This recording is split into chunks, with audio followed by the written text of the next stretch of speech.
ETF index mutual funds నేర్చుకుని stock మార్కెట్లో రాణించాలనుకుంటున్నారా? వెంటనే ఈ నెంబర్కి కాల్ చేయండి. నమస్తే, వెల్కమ్ టు సుమన్ టీవీ. ప్రస్తుతం మనతో పాటు ఉన్నారు తోడు నీడ ఆర్గనైజేషన్ ఫౌండర్ రాజేశ్వరి మేడంతో మాట్లాడదాం. నమస్తే మ్యామ్. నమస్తే నవీన. మ్యామ్, ఒక డౌట్ చెప్పండి. అప్పుడు భర్త చనిపోయిన ఆడవాళ్ళు వివాహం ఎందుకు చేసుకోరు? మామూలుగా చూసుకుంటే భార్య చనిపోతే భర్త మాత్రం ఏదో కారణాలు చెప్పి పెళ్లి చేసుకుంటారు. ఒంటరిగా ఉండలేకో, పిల్లల్ని చూసుకోవాలనో, తన పనులు అవ్వట్లేదనో.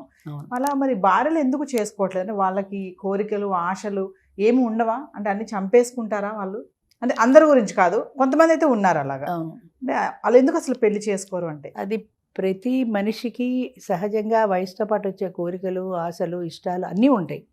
భర్త సడన్గా చనిపోయినంత మాత్రాన అవన్నీ చచ్చిపోవు, చంపుకుంటారు, అవసరాన్ని బట్టి చంపుకుంటారు. మన భారతదేశంలో ముఖ్యంగా భర్త లేని స్త్రీ అనాథ కిందే లెక్క. అది ఏదో ఇంట్లో సేవ చేసుకుంటూ బ్రతకాల్సిందే తప్ప దాన్ని బయట సొసైటీలో ఫ్రీగా తిరగడానికి లేదు ఒకప్పుడు. అయితే వాళ్ళ ఇష్టాలతో సంబంధం అంతకంటే లేదు, ఎవరికి వాళ్ళ ఇష్టాలతో సంబంధం లేదు, చంపుకోవాల్సిందే. అయితే కాలం మారుతున్న కొద్దీ ఆడవాళ్ళు కొద్దిగా బయటికి రావడం మొదలుపెట్టారు, చదువుకున్నారు, ఉద్యోగాలు చేసుకుంటున్నారు. వాళ్ళు కూడా మామూలుగా అన్నీ ఉన్న స్త్రీలతో సమానంగా తిరుగుతున్నారు. కానీ వాళ్ళ మనసులో కోరికలు ఎక్కడికి పోతాయి?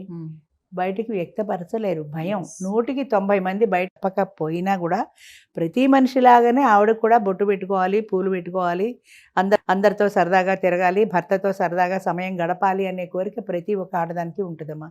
దాన్ని ఎవ్వరూ కాదనలేని నిజం. అది కాదు అని ఎవరైనా అన్నా కూడా అది అబద్ధమే. వాళ్ళ మనసును వాళ్ళు చంపుకొని మాయ చేసుకుని బయటికి పతివ్రత కబుర్లు చెప్తున్నారు అంతే.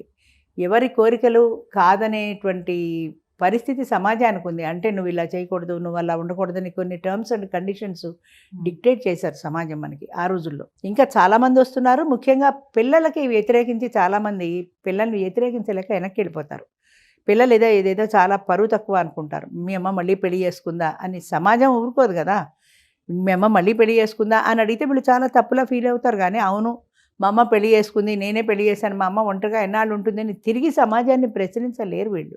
అలా చెప్పే ధైర్యం లేదు. దానివల్ల ఏమవుతుందంటే ఆ ధైర్యం లేని పెరిగితనం వల్ల, ఆ సోషల్ స్టిగ్మా వల్ల వాళ్ళు ఒప్పుకోరు. ఈ వయసులో ఈ పెళ్ళి ఏంటి, మా పిల్లల్ని చూసుకుంటూ హాయిగా ఉండొచ్చు కదా అని. చాలామంది నాకు కామెంట్స్లో కూడా పెడుతూ ఉంటారు, హాయిగా మనవాళ్ళని మనవరాళ్ళని చూసుకుంటూ ఉండొచ్చు కదా అని. ఉండొచ్చు, కానీ అసలు ఆ పరిస్థితులు ఎక్కడున్నాయి? నీకు జాయింట్ ఫ్యామిలీస్ ఎక్కడున్నాయి? న్యూక్లియర్ ఫ్యామిలీలో ఆమె పిల్లలు ఎక్కడో ఉంటారు, మనవాళ్ళు మనవరాళ్ళు ఎక్కడో ఉంటారు.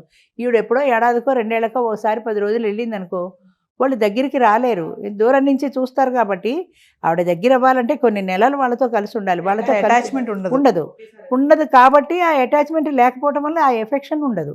ఎఫెక్షన్ లేనప్పుడు పిల్లలు దగ్గరికి రారు. మరి ఏం చేస్తుంది? మనవాళ్ళని మనవరాళ్ళని ఆడించవచ్చు కదా అన్న మాట ఒకప్పటి పాత మాట. జాయింట్ ఫ్యామిలీ సిస్టంలో, న్యూక్లియర్ ఫ్యామిలీ సిస్టంలో ఎవ్వరూ లేని అనాథ ఆమె ఒక్కతే ఉండదు. ఎలా బ్రతకాలి? ఒంటరి మనిషి అర్ధరాత్రి అపరాత్రి ఏ బాత్రూంలోనో పడిపోతుంది. ఎవరు లేవదీస్తారు? ఎవరు హాస్పిటల్కి తీసుకెళ్తారు? కోకొల్లలో ఉదాహరణలు. అలా ఒంటరిగా ఉండడం వల్ల ప్రమాదానికి గురై చచ్చిపోయిన వాళ్ళు ఎంతోమంది. ఇంకా అటాక్లు ఉంటాయి. ఒంటరి ఆడవాళ్ళు అయితే ఎంతోమంది అటాక్ చేస్తూ ఉంటారు. ఇదే అవకాశంగా తీసుకుని ఒక్క మనిషి కాబట్టి అటాక్ చేస్తారు. మరి అలాంటివన్నీ తప్పించుకోవాలంటే మనిషి ఒక తోడు ఉండాలి కదా. ఖచ్చితంగా. అంటే మేడం, తోడు నీడ ఆర్గనైజేషన్ రన్ చేస్తున్నారు కదా, అంటే మీ దగ్గరికి వస్తూ ఉంటారు చాలా మంది లేడీస్ కూడా, ఇలాంటి వాళ్ళు కూడా వస్తారు కదా. అంటే వాళ్ళు వచ్చినప్పుడు అడిగే ప్రశ్న ఏముంటుంది మీ దగ్గర? మొదటి ప్రశ్న ఏముంటుంది? నాకు ఒక మంచి తోడు కావాలి. ఎవరైనా సరే నాకు ఒక మంచి తోడు కావాలి. నేనేమంటానంటే, ఇదేమి మార్కెట్లో వంకాయలు కాదు, చచ్చొంకాయ పుచ్చొంకాయ చూడడానికి. మంచి చెడు అనేది ముఖం మీద రాసి ఉండదు, వీడు మంచివాడు వీడు చెడ్డవాడు అని. అది మీకు సర్దుకోవటంలో, సరిపెట్టుకోవటంలో ఉంటుంది. ఆయన్ని చూసి ఎరగా బొరగా బాగానే ఉన్నాడు కదా అని చేసుకున్న తర్వాత ఆ కంపాటబిలిటీ ఉండదు, ఆయనకి నీకు పడదు.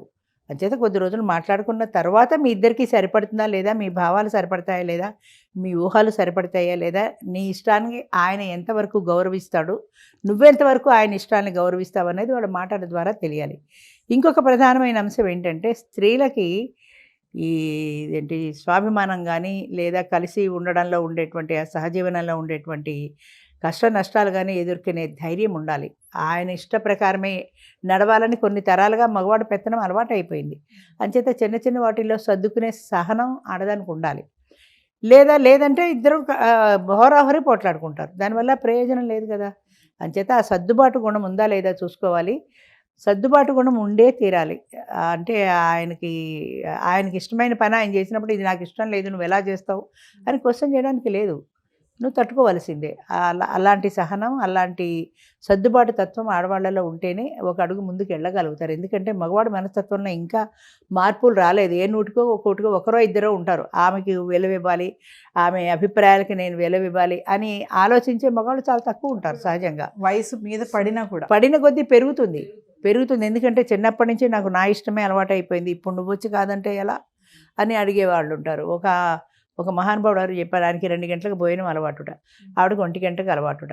2 కాకుండా 1:30కి భోజనం చేద్దామంది. నాకు 2కి అలవాటు, నేను 2కే తింటా, కావాలంటే నువ్వు తిని.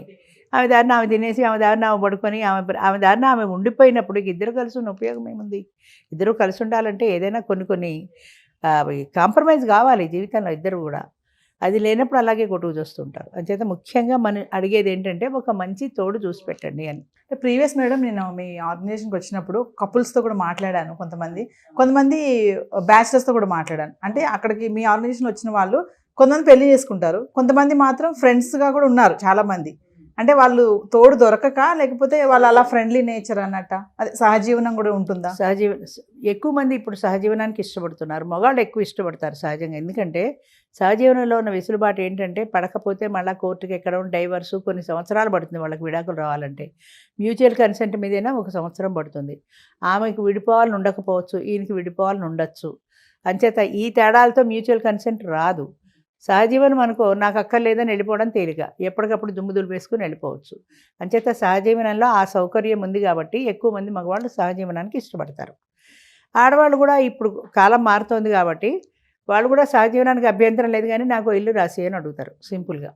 ఒక ఇల్లు అంటే హైదరాబాద్ బస్తీలో కొన్ని కోట్ల విలువ చేస్తుంది. ₹1,00,00,000 ఆస్తి 70 ఏళ్ల వయసులో 60 ఏళ్ళు దాటిన తర్వాత ఎవరిస్తారు? ఇవ్వాలి కదా, అదంత తేలిక కాదు కదా. అంచేత ఫ్రెండ్లీగానే ఉంటారు ఇద్దరు. మళ్ళీ కలిసి సహజీవనం అంటే ఆవిడ బేరం పెడుతుంది కదా ఇల్లు కావాలని. అంచేత కొన్నాళ్ళు మాట్లాడుకుందాం అంటారు. మా దాంట్లో ఎవరో ఒక ఆయన ఇలాగే ఒక ఆవిడతో మాట్లాడుకున్నారు. ఆయన ఏమన్నాడంటే, 4 నెలలు సహజీవనం చేద్దాం, నువ్వు మా ఇంటికి వచ్చేసే పెట్టే బెడ సర్దుకుని మా ఇంట్లో ఉండు మాతో పాటు, ఆ 4 నెలలు మన ఇద్దరికి సూట్ అయితే పెళ్లి చేసుకుందాం అన్నాడు. ఎంత బాగుంది వినడానికి. కానీ 4 నెలలు నీతో కలిసి మీ ఇద్దరు కలిసి జీవించి భార్యాభర్తల్లాగే ఉంటారు కదా. 4 నెలలు ఉన్న తర్వాత ఈడ మడిగట్టుకొని వేరే కదా ఉండదు కదా. కలిసి ఉన్న తర్వాత ఒక్కసారిగా నువ్వు నాకు వద్దు 4 నెలల తర్వాత అనేస్తే అప్పుడు మళ్ళీ ఇంకొక సహజీవనానికి వెళ్తుందా, ఇంకో పెళ్ళికి వెళ్తుందా? ఒక స్త్రీకి జనరల్గా ఒకటే అవకాశం. అయితే రెండో అవకాశం మనం ఇచ్చాం. రెండో అవకాశం ఇచ్చినంత మాత్రం 2 కాదంటే 3, 3 కాదంటే 4 చీరలు మార్చినట్టు మొగుళ్ళని మార్చడం కాదు. అది నేను పదే చెప్తున్నా ఆడవాళ్ళకు కూడా. ఒక్క అవకాశం ఉంది అంటే ఆ అవకాశాన్ని మాత్రమే ఉపయోగించుకోండి. అంతేగాని సహజీవనం కదా అని చెప్పి మీరు ఇష్టం వచ్చినట్టు తిరగడానికి కాదు ఇది, విచ్చలవిడి శృంగారం కాదు ఇది. అంచేత ఈ అవకాశాన్ని మీరు సద్వినియోగం చేసుకోండి. ఫెయిల్ అయింది అనుకో, నా కర్మ ఇంతే అనుకోండి. మామూలుగా ఇంకో క్వశ్చన్ చెప్పండి, ఒక డౌట్ మేడం నాకు. చెప్పండి. 30 సంవత్సరాలు 25 సంవత్సరాలు పెళ్ళైన వాళ్ళకు కూడా కొన్ని సమస్యలు వస్తూ ఉంటాయి, మోసాలు జరుగుతూ ఉంటాయి, విడిపోతూ ఉంటారు. అంటే ఈ ముదిమి వయసులో పెళ్లి చేసుకున్న వాళ్ళకు కూడా ఇలాంటి సమస్యలు వస్తున్నాయా అంటే ఏం చెప్తారు మేడం? ఉన్నాయమ్మా, సమస్యలు లేని ప్రపంచంలో ఎవ్వరూ లేరు. ఇద్దరు మనుషులు కలిసి, ఒక భార్యాభర్తే కాదు, ఇద్దరు ఆడవాళ్ళు కలిసి ఉన్న సమస్యలు వస్తాయి, ఇద్దరు మగవాళ్ళు కలిసి ఉన్న సమస్యలు వస్తాయి, ఆడమగ ఉన్న సమస్యలు వస్తాయి. అయితే మెయిన్ కావాల్సింది ఏంటంటే వీళ్ళ బంధం గట్టిగా ఉన్నప్పుడు ఎలా వచ్చిన సమస్యలు అలాగే సాల్వ్ చేసుకుంటారు. అది లేనప్పుడే కొట్టుకుంటారు. సమస్యలు ఎన్నో వస్తాయి, కానీ కూర్చొని చర్చించుకోవాలి, దీనికి సొల్యూషన్ ఏంటి అనేది చూసుకోవాలి. రెండో విషయం ఏంటంటే, ఆడవాళ్ళు మగవాడు ఇంటికి వెళ్ళినప్పుడు ఈ మగవాడు నా సొంతం, నా మొగుడు నాకే సొంతం సినిమాలాగా వీడు నా మనిషి అన్న ఫీలింగ్ ఉండకూడదు. ఎందుకంటే 25 ఏళ్ల వయసు పెళ్లిలో అయితే ఆయన ఒక్కడే, కానీ ఆయనకు ఒక ఫ్యామిలీ ఉంది, అంతకుముందు ఆయన పిల్లలు ఉన్నారు, మిగతా వాళ్ళందరూ ఉన్నారు, భార్య లేదు. కానీ ఆ ఫ్యామిలీలో నువ్వు కలిసిపోగలగాలి, ఆ పిల్లల్ని నువ్వు కలుపుకోగలగాలి. నువ్వు ఆయన ఇంటికి వెళ్ళినప్పుడు ఆయనతో పాటు ఆయన కుటుంబాన్ని అందరినీ కూడా నువ్వు కలుపుకోగలిగినప్పుడు వాళ్ళు కూడా నిన్ను యాక్సెప్ట్ చేస్తారు. అది లేకుండా వాళ్ళ పిల్లలు వస్తే నన్ను చూడాలంటున్నాడండి, నేనెందుకు చూడాలి, నేనేమన్నా ఆయనా అని అడుగుతారు కొంతమంది. ఆయన ఇష్టమైనప్పుడు ఆయన కుటుంబాన్ని ఎందుకు ఇష్టపడవు? ఆ వయసులో కూడా ఆ వయసులో కూడా నా భర్త నాకే సొంతం, నా ఇల్లు నాకే సొంతం అన్న ఫీలింగ్ ఆ వయసులో కూడా ఉంటుంది. నేను ఎందుకు చూడాలి ఆయన పిల్లల్ని అంటే కేవలం ఆయన కోసమే వెళ్తున్నానన్న దృష్టితో ఉండకూడదు. అలా అందరూ ఉంటారంటే అలా కొంతమంది ఉంటారు. అలా ఉన్నప్పుడు అదే ఫీలింగ్ వస్తుంది కదా. ఆయనకి ఏమనిపిస్తుంది, ఆయన పిల్లలు ఇప్పుడు పండగకి పిల్లల్ని పిలవాలనుకున్నాడు అనుకో, ఈమె ఒప్పుకోలేదు, వాళ్ళు రాలేదు, ఈమెకి ఇష్టం లేదు కాబట్టి వాళ్ళు వచ్చిన ముఖం మార్చుకొని చూస్తే వాళ్ళకి అర్థమైపోతుంది కదా ఈవిడికి మనం రావడం ఇష్టం లేదని, వాళ్ళు దూరం అయిపోతారు. ఆయన ఈవిడితో బంధం తెచ్చుకున్నంత మాత్రాన పాత బంధాలు తెంపుకోలేదు కదా, తెంపుకోలేడు కదా, దాన్ని నువ్వెందుకు యాక్సెప్ట్ చెయ్యవు?